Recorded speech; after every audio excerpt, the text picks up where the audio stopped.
नमस्कार दोस्तों, स्वागत है आपका एक बार फिर से मेरे यूट्यूब चैनल पर।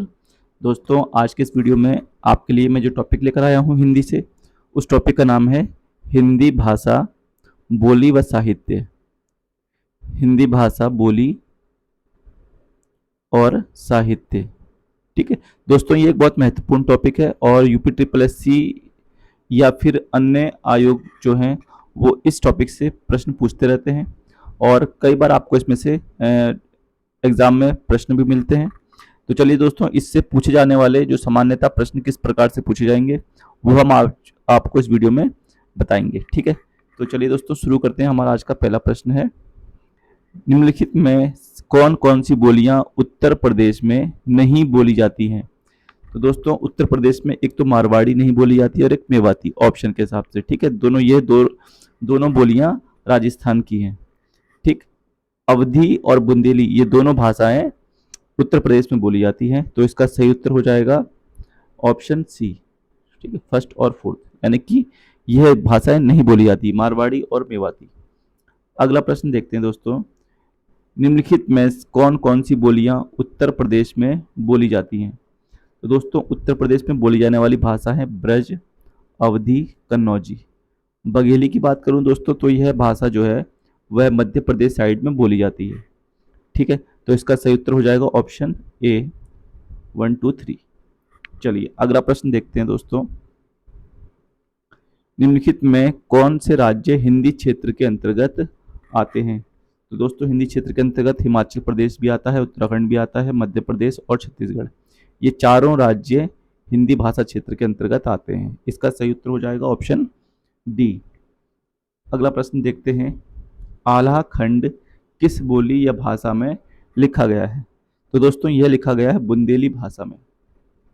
ठीक है, और दोस्तों ये जो आल्हा खंड है इसकी रचना की है जगनीक ने। ठीक है, और ये जो रचना की गई है ये रचना की गई है परमाल रासो में। क्या नाम है? परमाल रासो। दोस्तों, ये जो आल्हा उदल दो भाई थे, यह राजा परमार्दी देव की सेनानायक थे, उनकी सेना में थे।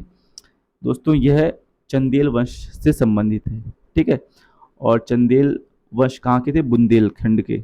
और बुंदेलखंड का जो प्राचीन नाम है वो जिजाक भुक्ति है, ये भी आपको याद रखना है।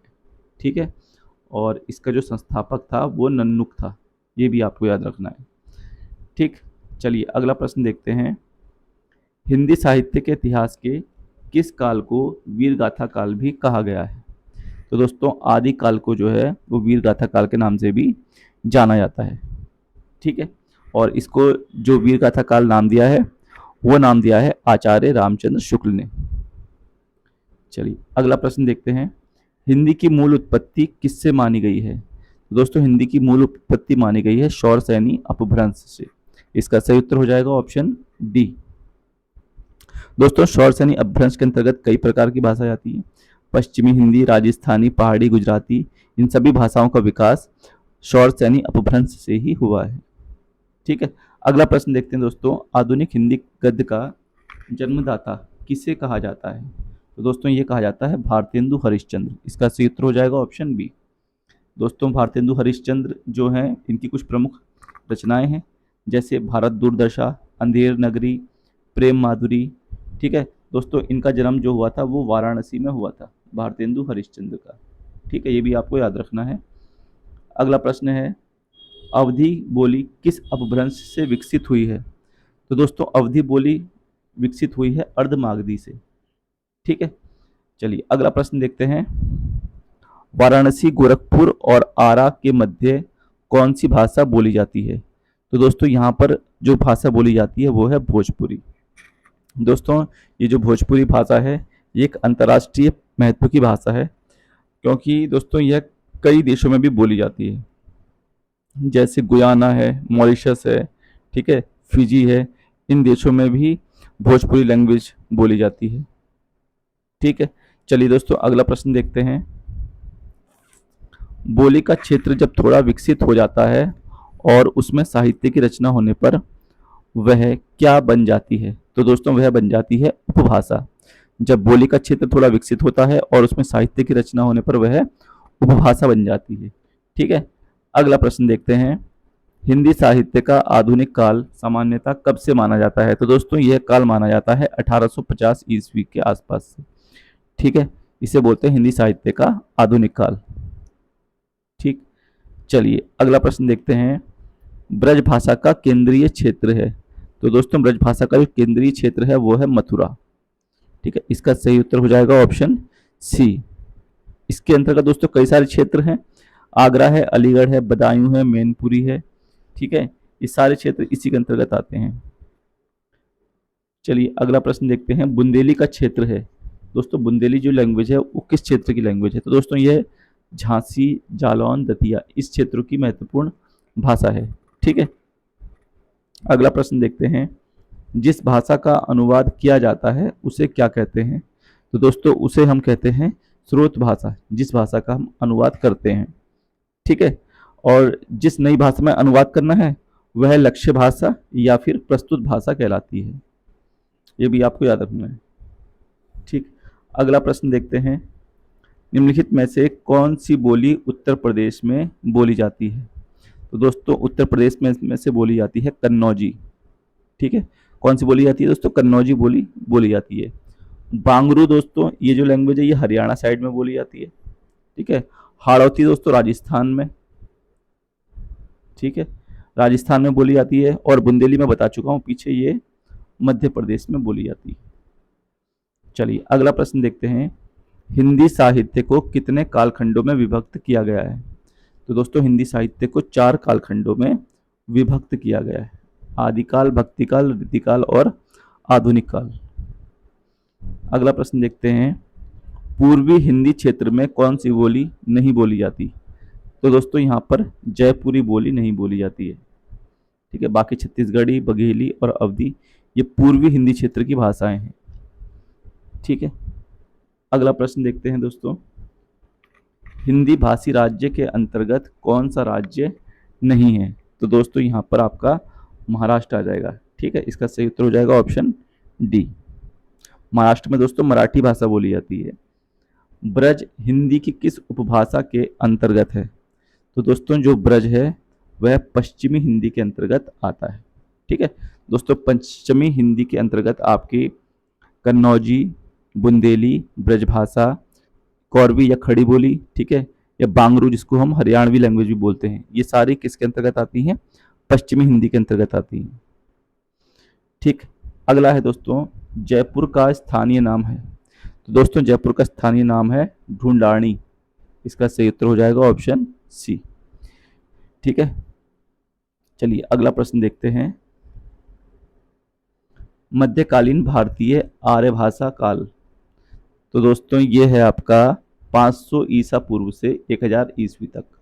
इसका सही उत्तर हो जाएगा ऑप्शन ए। कौन सी बोली बिहारी की नहीं है? तो दोस्तों बिहारी की जो बोली है वो कौन सी नहीं है? जयपुरी। भोजपुरी, मगही, मैथिली ये सब तीनों बिहारी भाषा की लैंग्वेज है। अगला है देवनागरी लिपि का सर्वप्रथम प्रयोग कहाँ हुआ था? तो दोस्तों देवनागरी लिपि का सर्वप्रथम प्रयोग जो हुआ था वो जयभट्ट के शिलालेख में हुआ था।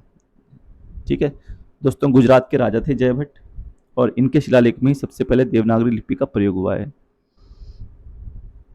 कौन सी प्राचीन भाषा नहीं है? तो दोस्तों इसमें से पंजाबी जो है वह प्राचीन भाषा नहीं है। इसका ऑप्शन हो जाएगा बी।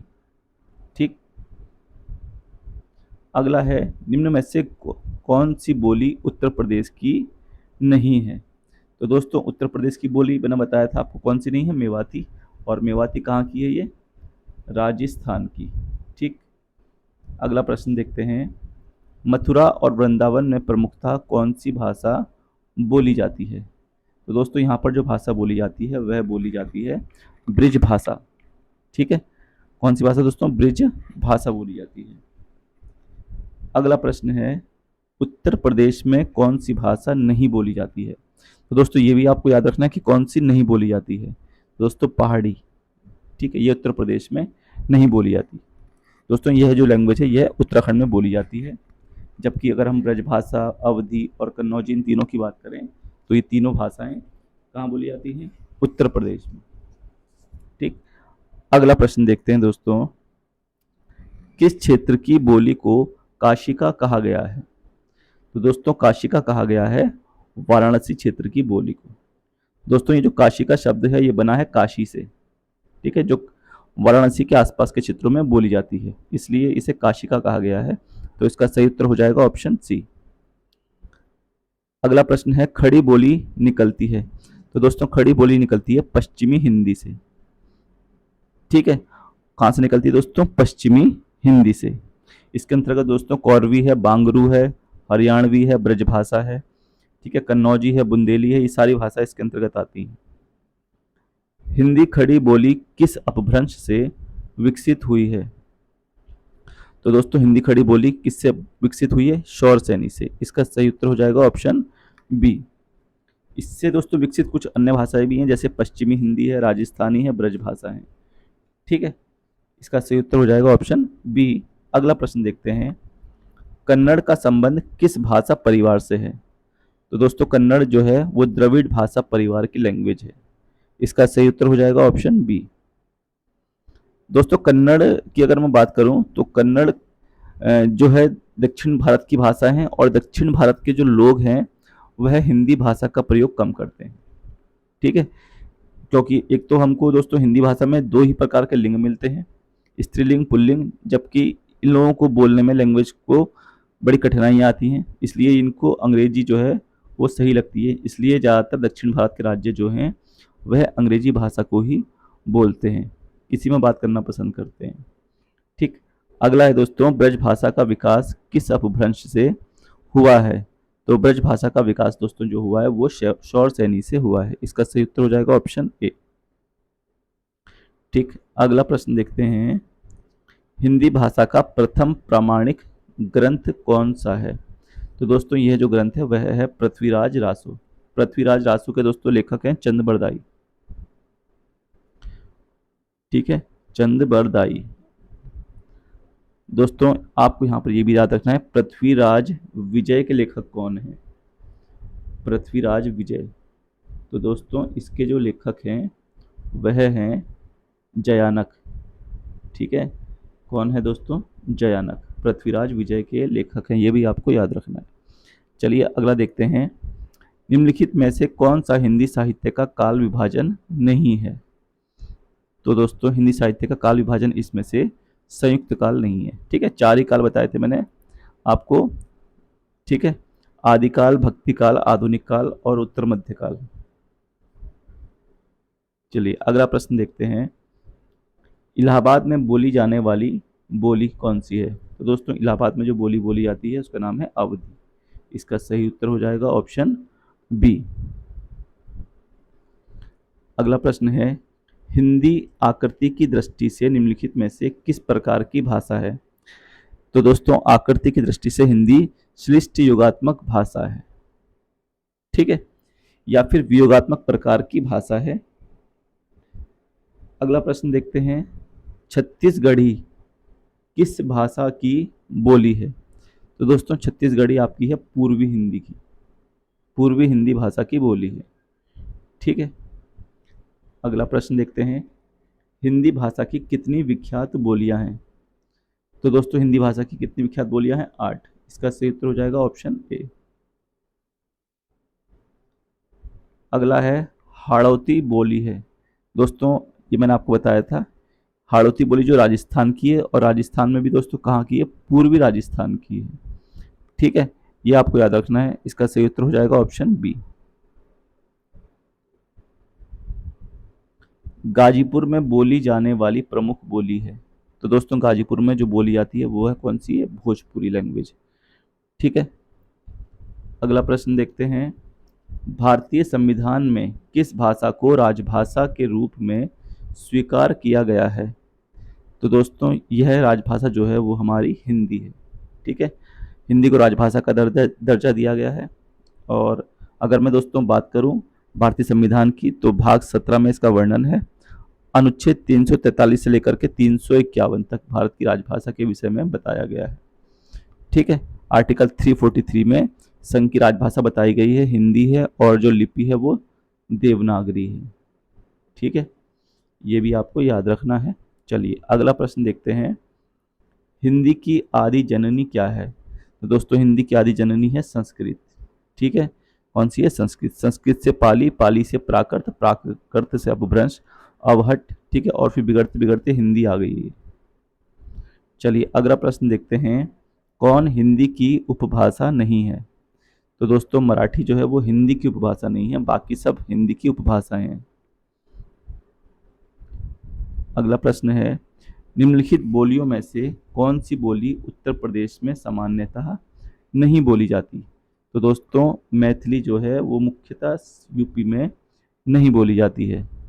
ठीक है, यूपी में जो मैथिली भाषा है वो मुख्यतः बिहार राज्य में बोली जाती है। उत्तर प्रदेश की अगर भाषाओं की बात करूं दोस्तों, तो अवधी है, ब्रज है, खड़ी बोली है, ये सब यूपी में बोली जाती है। ठीक, चलिए अगला प्रश्न देखते हैं, कबीरदास भक्ति काल की किस धारा के कवि थे? तो दोस्तों यह संत काव्य धारा के कवि थे। ठीक है, कबीरदास। अगला प्रश्न है, हिंदी भाषा किस लिपि में लिखी जाती है? तो दोस्तों ये आपको पता होगा, हिंदी भाषा देवनागरी लिपि में लिखी जाती है।